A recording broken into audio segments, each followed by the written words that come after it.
in creating content, in one way, you're already selling something. You've got to make a transaction of convincing someone to spend their time with you, which is valuable, right? There's room for you to have an audience and build a whole business around what you're doing. Sometimes offering a product or service online makes sense because we see lots of people doing it.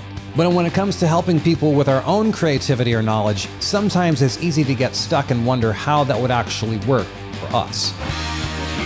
Joe Gilder is a musician, producer, and the founder of HomeStudioCorner.com. He's worked with Sweetwater Sound, creates content for Personas, and he's spent the last 15 years serving thousands of students with his online courses, events, and memberships. Music changes, technology changes, and so has Joe's business. Here's how things have worked for Joe and how they can work for you. Welcome to the Story Greenlight podcast, where we're all about empowering creators like you to tell your stories, connect with your audience, and create the impact that you were put on this planet to make. My name is Jeff Barch. I'm a coach, author, and entrepreneur with over 20 years of experience shaping content for ABC, NBC, Universal, Disney, Apple, and a whole bunch of others. My team and I support YouTube creators with followings in the hundreds to the many millions. At Story Greenlight, we believe that you matter, your message matters, and the world needs to hear what you have to say. Joe Gilder, how the heck are you, dude? Hey, buddy. I'm so good. It's good to see your face. It's been way too long. It's been a minute. The last time we hung out in person was at your house, I think. Yep. That was, that would have been 6 years ago? Good grief. Something like that. But what, and I don't, do your people know that you're a fantastic musician? Has that come out? You know, it pops up every once in a while. Okay. Well, I knew Jeff played keyboard. I had no idea how well he could play. But I was working on an album at the time and I had this song, and he just sits down at the keyboard and starts playing this sick, jazzy, bluesy, like electric piano thing. And we ended up just recording it after dinner anyway. That a man of many talents for sure. Well, thank you, sir. It was it's one of those things where talking about, for the first 20 years of my life, pretty much everyone only really knew me as Jeff the piano guy. Mm-hmm. And it's been this whole twist and turn journey thing after my mid-20s where I was still doing piano stuff, but I was out in LA and I was doing the TV thing and I was Jeff the video guy. And then I started doing YouTube stuff and did other things. And now the thing is, I actually hardly ever play piano anymore at all, which some people say, dude, what are you doing? What are you thinking? What? Use it or lose it. I'm going, well, yeah. One of the things that I've realized about music for me is music has very often ended up being me staying in the background, being the accompanist. Mm-hmm. I've spent pretty much all of my life, when I was known as Jeff the piano guy, I was Jeff the supporting actor. I was Jeff the pianist, the guy accompanying the choir, whatever. Mm-hmm. And I realized that I'm in a different stage in my life at this point, and it's time for me to step out and be the front man. And I don't sing, at least not frontman style. So it just takes a different form. You, on the other hand, you definitely sing and you play all the things and you can record all the things and you do all that. And so for people who don't know anything beyond what they've heard in the introduction to this episode, how did you get started in music and what were you wanting at the beginning? It's a good question. I like a lot of people, I took piano lessons that my mom made me take as a kid. Mm-hmm. Came from a fairly musical family. Picked up a guitar in my teenage years, taught myself how to play, started writing songs, joined a crappy band, the whole pretty stereotypical story. But did you play in a garage? Was it a garage band? Of. We were in some sort of a room where a hot tub was, so probably you could count that as there was a hot tub that took up most of the room. Nice. We put speakers on top of it. We were terrible. But if any of you were listening, we weren't terrible, but we were terrible. But you had a hot tub. From there, I was in a small town, Mississippi. And I made a little album, really crappy little album of some songs that I wrote. So I was like big stuff. I was like the rock star of the little town. So I wanted to pursue music. I was like, I'm gonna be a rock star. And then kind of discovered recording and audio kind of as an aside, as a means to an end, and fell in love with that. So I ended up going to school for audio, thinking I would do it just to be a rock star, but then realized I just really like all this. Like, it's very analogous to what you do with video. Kind of a different form of storytelling, but all the technology and all the stuff you have to do to create something simple and beautiful it's really fun and kind of an endless source of fascination for me. So that led me to working in the industry in a lot of different ways, in the music business, more on like the product side, like selling gear and stuff like that, and started this little blog, YouTube channel to talk about gear and mixing tips and things like that, and it kind of turned into what it is today. So that was good 10, 11 years ago. Okay. So you started out with the classic, I want to be the rock star. Mm-hmm. Discovered that you really love the recording and producing and mixing end of things. How did you buckle down on that, and where did you learn? And because basically what's happening is you've learned all this, then you said, okay, I'm going to go out and I'm going to teach other people and earn money while helping other people learn how to do this stuff. So how did you get your chops in place in the first place? That's a good question. I mean, a lot of what I learned I've used with my own music. So I still produce and release music. And so a lot of it was, the idea for doing content was part of, I know this stuff. I enjoy, like, at the time I loved writing, and I didn't really have an outlet for that. So it started as just like writing articles. But as far as like going towards the technology versus the career as an artist, it was more, it surprised me. It was kind of like I do the editing for my videos here, and it's very minimal. There's not a lot going on in the editing, but even that, I find it's a really fun, interesting process. Piecing even simple videos that I do together. It was the same way with music. I found that doing all the behind the scenes work after the stuff's recorded was just really engaging from a creative standpoint, and really fun, but also really difficult. So like to get, we all listen to great sounding music and we probably take it for granted. Mm-hmm. Oh yeah, you just slap a mic in front of a drum kit and it's amazing. And if you've ever tried to mix drums or record drums, holy crap, it's really hard. And the distance between where I am when I start and where I want to be seems infinite. And so as I learned how to do it, I was like, I want to share this with people, specifically people who were just wanting to record their own music in their bedroom that just needed, maybe I wasn't speaking to like the Grammy award winning engineers. They know what they're doing. It was more to guys like you and me who maybe want to record a song on the weekend. Mm-hmm. They've got a few extra bucks to buy some guitars and some gear, but everything sounds like garbage. So that's hopefully where they end up finding me, and I can help them out a little bit. Okay. So while this was happening, one of the same things that happened within the entertainment industry out in LA, it used to be that in order to do everything, or in order to do anything, you had to have access to ridiculously expensive gear. And only a small handful of people had that. Mm-hmm. And next thing you know, technology changes, and the people who were billing $500 an hour to run these crazy expensive machines out in LA in the 80s. Can you imagine your hourly rate was $500 an hour in 1987? A lot of money. Dang.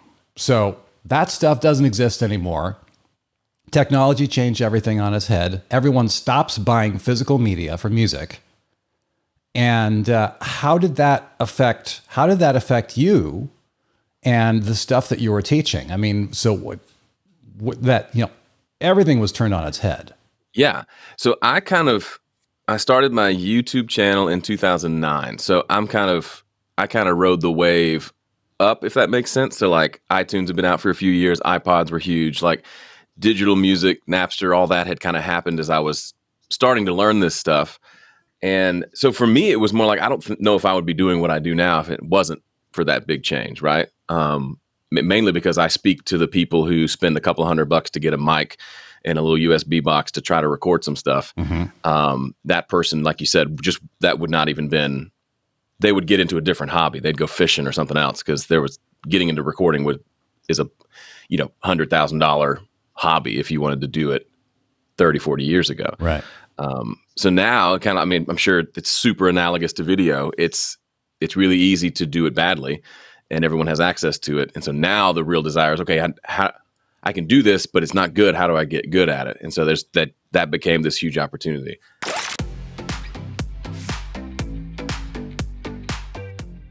So you made that transition from, okay, I'm getting my chops. I'm learning stuff. I want to help other people. And when that happened, you actually had to get to the point where, as a creative person doing this creative stuff, you actually had to start selling things. Mm-hmm. And a lot of creative people they either think that selling is this terrible, disgusting word, just icky and gross all around, or they're just flat out scared of it. Mm-hmm. So how did that how did that come into your world, and how did you start approaching that? One of the best things that happened to me is right after college, I got married and I went to school near Nashville, moved to Indiana and worked for a company called Sweetwater that's one of the biggest companies that sells music equipment. So kind of like Massive. working in a toy store as an audio guy, sells guitars, equipment, stuff like that. So I went into a sales job where my salary, my check was a straight commission. Like, you either sell stuff or you don't. And that was how I made money. And so like the first year, as you can imagine, was really hard. And we had to like sell my guitar and my wife's wedding ring just to make ends meet. Oh, man. But then I kind of got the hang of it. Yeah, that's a whole thing. And then I kind of got the hang of it and started to really realize, wait, this sales thing's cool. So for me, I came out of a sales background that was really helpful. Being able to talk to people, communicate, build relationships, and then sell them something one-on-one and that was really the similar idea to what I do with my YouTube channel and my business. Is people are coming to me with questions and I help them. And then they, at the store, I would sell them the microphone they had questions about or whatever. Now I just sell them a course that can help them use that microphone to do whatever they're trying to do. So for me, coming out of a sales background was really big. But also just in getting feedback, people would ask if I had more, like, what do you have more? Like, can you help me with this? Can you help me with that? And like, originally I thought, you know what I'm going to do? I'm going to write an ebook. Aha. I'm a big dreamer. I'm going to write myself an ebook. That was as big as I could think at the time, but it was enough to get me started thinking about, okay, what if this was a business and not just a little hobby? But it was really kind of came from people asking for more of what I was doing. Okay. Already. So for the people, and I will say, you and I first met within the context of being part of an organization that is all focused around selling. Yeah. And to the point where you're listening to these folks who are all about the marketing, and they say there is no problem that cannot be solved by selling more things. And you're going, It sounds like they're certainly confident in saying it, and it certainly sounds like it makes sense. And I've come to realize that there is a lot of truth in that, with a enormous asterisk at the end. Yeah. Man, there's a lot more to know about building a business than just selling. Mm-hmm. But that selling thing, it's such a big hump for so many people to get over. So for the people, for the people listening or watching to this and saying, okay, well, that's all well and good. You got thrown into the deep end and you had to learn how to sell things. Otherwise you didn't pay the rent. Good for you. I've never had that experience. And how do you get that? How do you talk to people about that in terms of, okay, well, you, in order to give value to the world, you have to be able to make a transaction. How do you tell people about that? It's a fair question, for sure. It reminds me of when in the audio world, you could come across a video of a famous producer who's listening to some tracks from, the latest Billie Eilish record or whatever. Mm-hmm. and they're showing how they use certain software to make it sound a certain way. There's a point here. And a lot of times I would watch those early on and think, well, the tracks already sound good. So what are you really doing? You're just putting a little bit of sprinkle on top, but it would already sounded good. I'm over here with tracks that sound terrible. You can't relate to me. And I would miss the point of the reason these songs are so great is because the original track sounded so good. Mm-hmm. It wasn't that they were garbage like mine, but someone had a magic formula of the right plugins to put in place to make it amazing. Kind of garbage in, garbage out kind of thing, mm-hmm. which is completely true for video and editing and all that as well. Like you have to think about so much more, the composition and all that crap.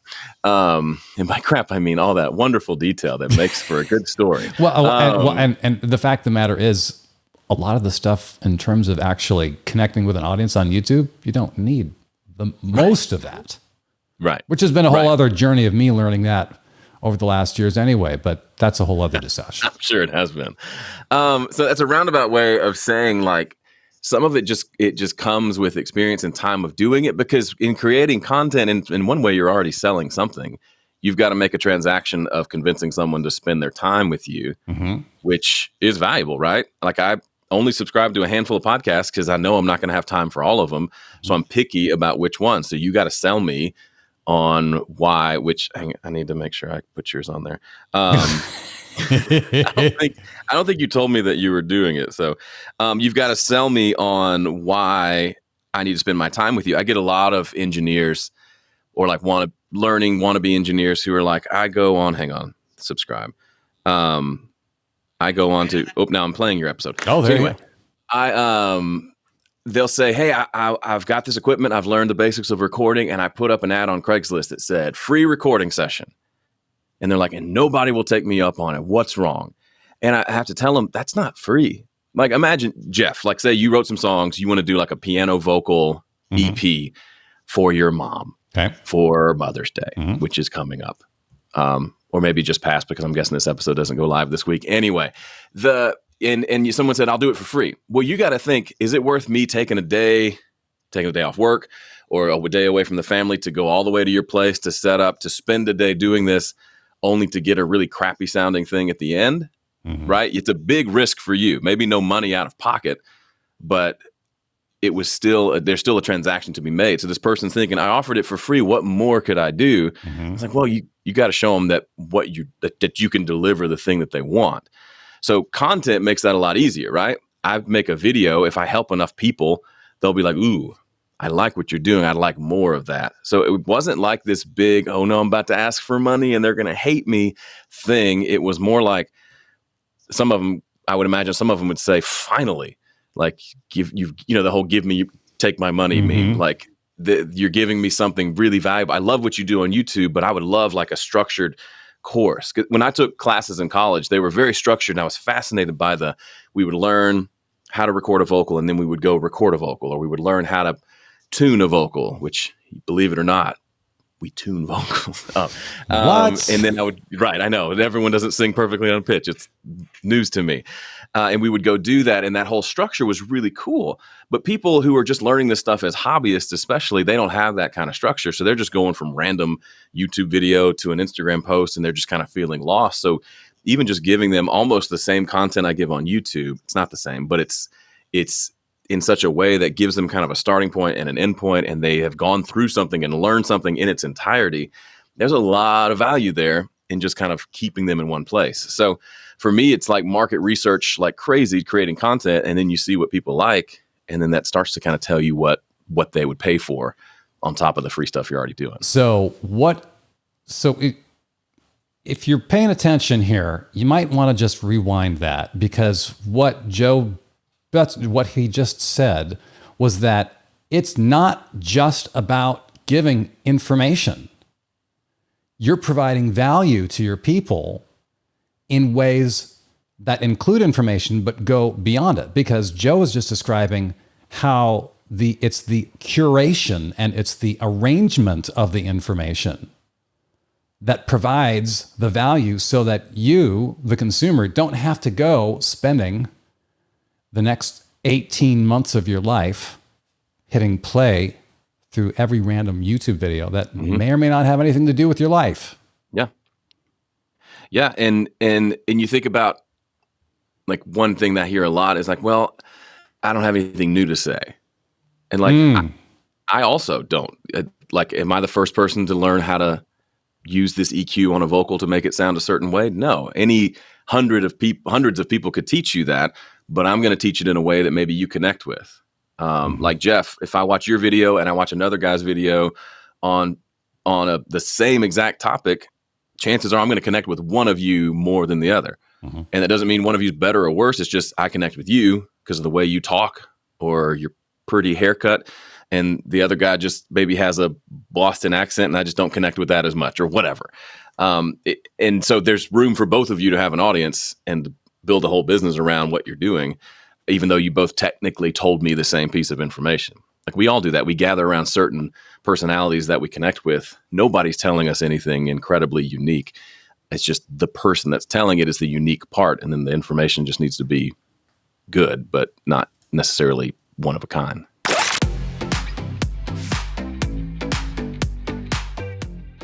So we have this idea of providing value to people and turning that into what becomes a business of you have this thing where you offer these packages of value, however you build them up and put them together. And that has taken a lot of different forms for a lot of different people over the years, especially over the internet.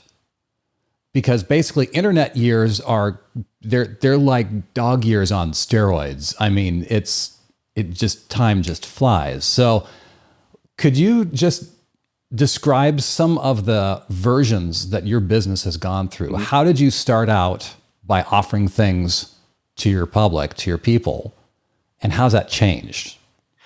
The first thing was, and I didn't even think that this would happen. That's how like clueless I was, is people would just want to hire me just to do the work. Hey, could you, like, I made a good friend. You've met my buddy Kevin out in LA. He and I are only friends because he found my website, connected with me, shot me an email. I ended up like producing his next and mixing his next album. Like, he flew to Nashville from LA. We had never met, spends a week to record vocals at my house. His wife and my wife hanging out for the first time, just like awkward all over the place, but we became good friends for so many years now.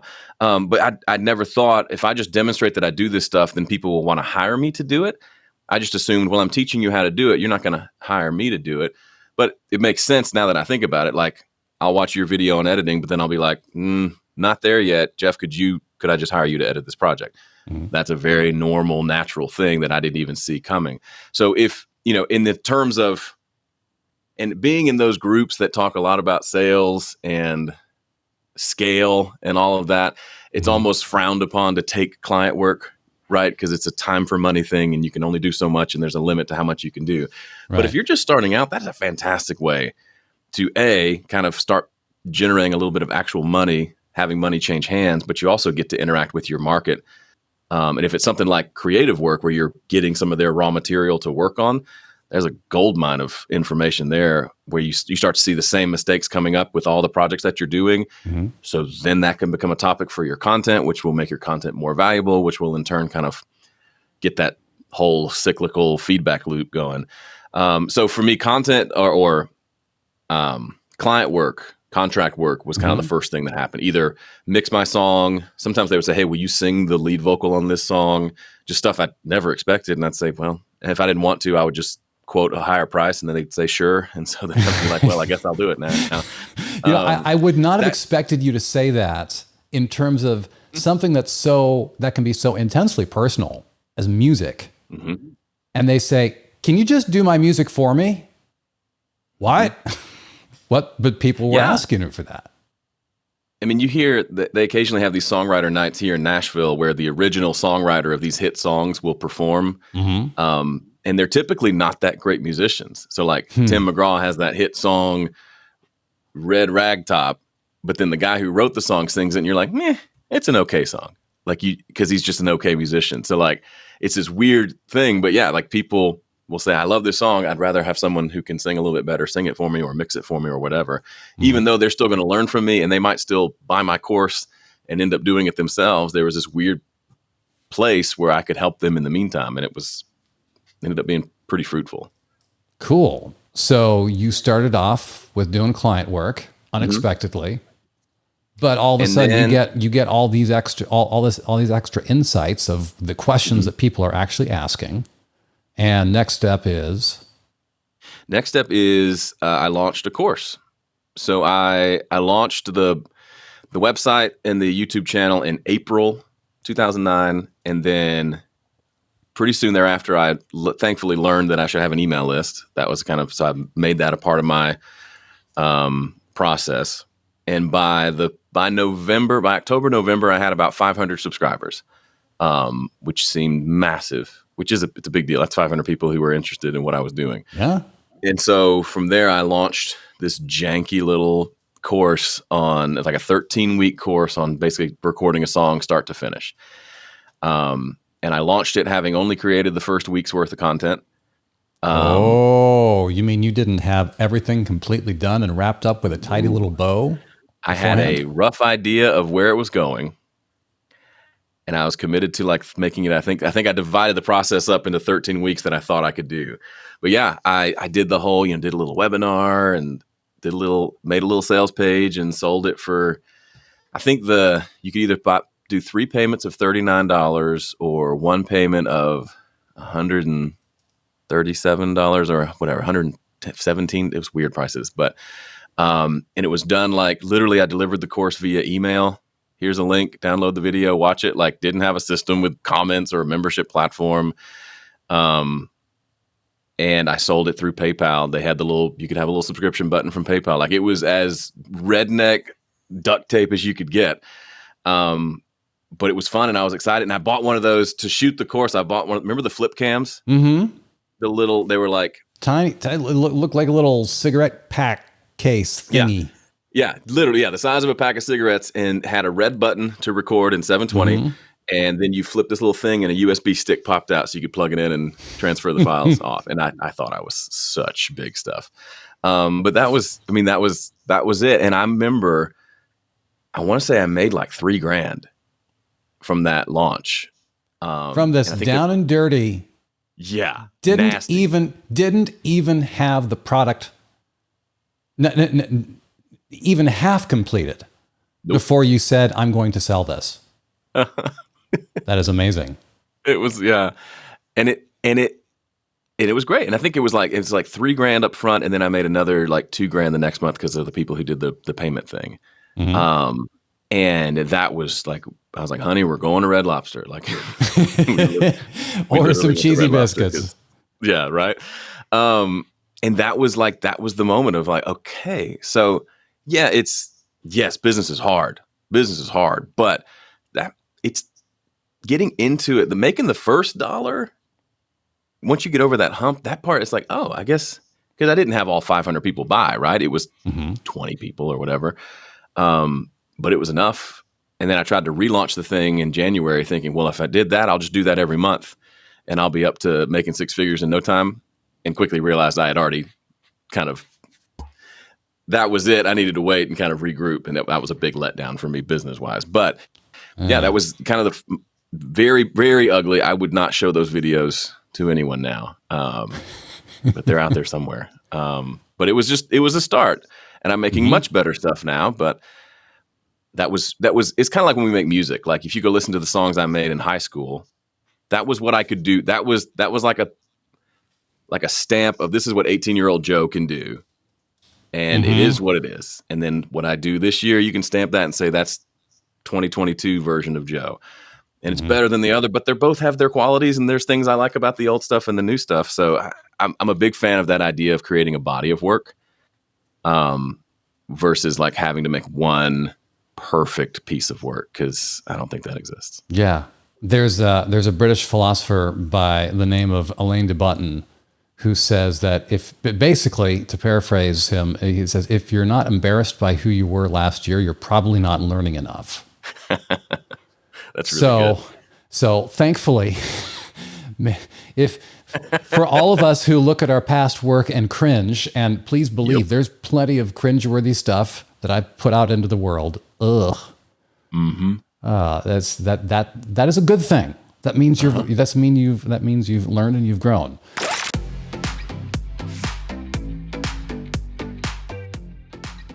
So you launched this course and you said, I just made $5,000 from this $100 course, and holy moly, I'm soon going to be rolling in the proverbial it. And that did not happen. And what did you do? Early in the next year, I bought the domain understandinginternetbusiness.com because I was like, I figured it out, everyone. I'm going to start teaching it. Okay. Because it never happened. Thank the Lord. That would have been hilarious. But no, I like I said, I went and tried to launch it again the next month, and only like 10 people bought. And then I was like, I'm going to do it again the next month, and like 6 people bought. So you're wearing out your list. It's the same list, same crowd. Yeah, the list hadn't grown in a month. And so then I realized, well, I guess I'll just have to make a new course. And that started me on a journey of making what ended up being over 20 kind of almost mini courses. So like in the video world, if you made what's a certain topic you could make a video on, like a certain piece of editing that you could talk about and teach for 3 to 4 hours? Well, just let's say storytelling. Okay, storytelling. I would do an understanding storytelling course. So for me in the audio world, it would be things like understanding EQ, which is a certain type of plugin, understanding compression.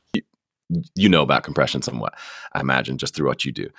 So just one on each of those things. There was one on editing. There was one on Pro Tools, which was the software I used at the time. And it just went on and on and on and on. Like I would just come up with these little quick ideas that I could almost shoot in a day. And then I would shoot them and I would create a quick sales page and I would sell it. And they would buy it because it was something new that I hadn't made before. So that was the first 2 years or so of the business was, all right, I sold that. They bought it. Now what? Got to create something new and sell that. Yeah. Very simple. Okay. So on one hand, you had this list of ideas of the things that you'd want to be able to, that you were able to talk about, and people were buying. At some point that came to an end, or at some point you said, this is, I'm not going to just keep making course after course after course after course. So what changed in there? I mean, part of it was, ran out of ideas. Like there's just only so many different ways to, I'm not going to say skin the cat because people get mad about that. There's only so many ways to peel the orange. Let's start that. That's the new metaphor. Okay. That's it. We started it right here. So part of it was just run out of ideas. And the other was, it was in like 2011, I started my VIP membership, which was at the time a $5 a month, just kind of extra monthly training kind of thing, just on random topics. So that was one idea, was to get a recurring revenue thing going. So I wasn't as beholden to selling something one thing at a time. And that was quasi successful. Like I had people join. It's to this day has never been very big. It still exists today. But then there was a friend of mine, his name's Cochrane, and he started his website and blog and YouTube channel, which is called The Recording Revolution, very similar to mine, which is Home Studio Corner. We were talking kind of to the same people, talking about kind of the same topics. And at first I was threatened by him. And then I was like, well, I kind of like him. So I said, hey, let's do a podcast together. And so we started a podcast called the Simply Recording Podcast. And we would both kind of come from our audience and kind of have this joint thing together. That led to doing some in-person events in Nashville where we would like rent out a studio and invite people to buy tickets and come. We're literally just in let's just try everything mode. But then one day my wife and I were watching that TV show Chopped, where 4 chefs have the same ingredients and they have to cook something and then it gets judged. And I thought, wouldn't it be cool to hear how 2 different people mix the same song? Because it's the same raw tracks, but I bet they get wildly different end results. And so, I think it was my wife who came up with the name Dueling Mixes. So I emailed Graham. I said, hey, let's do this. Let's do a membership called Dueling Mixes where you and I both mix a song every month. Members can mix it, but then they get to see how each of us did it. We can do a video showing how we each went about it. So you're learning from kind of two people with the same material. Two mentors, and you get so two mentors using the same source tracks, and members got to access those same tracks and do their own stuff. Yeah. So it'd be like if you and another video guy both took the raw footage and did your own edits. They would be wildly different, I would imagine. Same story-ish, but it's going to be just a whole different style, different feel, different vibe. So that it ended up being this fascinating. Like we did it for 7 or 8 years. That's 12 mixes a month, and every single month I was surprised at how our mixes would be different. Both probably good and like usable, but just so different too. It's hard to explain, but it was just a very interesting experiment, and people loved the idea and came in droves. Man, oh man. Yeah. So what did that do for your business? I mean, it was huge. It was a $27 a month membership. That was the price the entire life of the thing. And we both thought it would be, because we both had individual courses. He didn't have a membership. I had my little $5 a month membership that was just little teeny tiny. So we thought, after a couple of years, this might grow into a significant regular income for us in our business. But we got, I want to say, it's been so long, but I want to say it was either 100 or 200 members in the first month. Like when we opened the doors, we announced it on the podcast, we sent emails to our lists, and it just happened to be a cool idea at the right time, and there wasn't anything else like that. And so we had right out of the gate 150 or so people paying $27 a month. And even though we were splitting it, it was like, oh, that's like money. That's money. And then it continued to grow from there. I think at one point it was, I can't remember the numbers now, but it got to be several hundred members. So it became the significant portion of my income, even splitting it with him, that became at least half or more of all the money my business would make. Just kind of a staggering thing that was very simple, and we really didn't change it all that much over the years. It was just a simple idea, and people liked it. Yeah. So that ended up ticking over and over and over and over. And here you were, you now had this foundation. You had a floor, you had a monthly floor that you knew every month you're going to get this chunk of money deposited into your bank account. Yeah. As opposed to having to constantly scrape and scrabble and imagine, okay, what am I going to create and sell? What am I going to go out and hunt and drag back to the cave? And man, which on one hand is very romantic and fun to think about, but in the real world, like it's exhausting, and sometimes you don't find anything to drag home, and it's a big struggle for sure. Yeah. So then what happened after Dueling Mixes? So we ran that for years and years. And then I would continue to do other courses and try out other things. And we did a few more events together. But it kind of peaked, and then we made some changes. We offered an annual version. And at the time we would only, if you joined in January, you would get January's content and you would get December's content, but you wouldn't get any of the previous content. Kind of like if you bought an actual magazine, you're not going to get all the old back issues. Sure. And we would sell the back issues as like an upsell. You could buy those. But at some point we decided to just put all the back issues in the members area so they could have access to the whole library for just $27 if they wanted. And so stuff like we kept kind of adding value that way to kind of keep things going. And that helped. And so it made a lot of money for a lot of years. And then it started to kind of just trickle, started to kind of die off. And if you ask why, it probably, part of it, we just were probably bored with it. We were doing the same thing. So we never really changed the format. We even did things like in-person meetups twice a year. Like I would fly down to Tampa where Graham lives, and we would have a meetup there, and just trying lots of different things.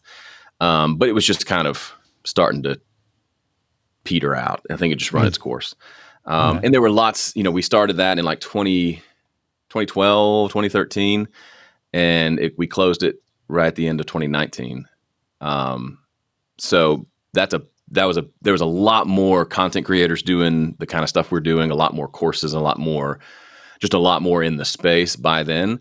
When we started there, I don't think there was a membership based around like audio and mixing. And when we stopped, there were probably dozens of places you could spend a certain amount of money a month to learn stuff. So yeah, it eventually petered out. We decided to close the doors, which is really hard because there was still money coming in, but we didn't want it to go down and become this ghost town and really awkward until it came to just making a few $100. And so we kind of decided we'll close it. We'll let members keep access to the material for a year, and then we'll kind of officially like shut it all down. Super sad because at that time it was half our income still, or a little over half, I think, of my wife and I. So so that put me back when that closed. It put us back in the all right. So we're back to zero at the start of the month. Where are we going to go from there? Thankfully, I had the VIP membership that I'd kept alive all that time, which is bringing up some money, not tons. So I had a little bit of a base there. But yeah, kind of got back to, okay, now I don't have this big, huge cash cow.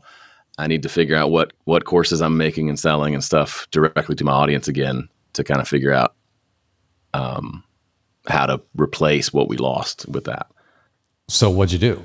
So we it was a hard season because my wife kind of freaked out, as you could understand, losing half your income. Sure. She stays home with the kids, so she helps me with my business, but she doesn't have her own job per se.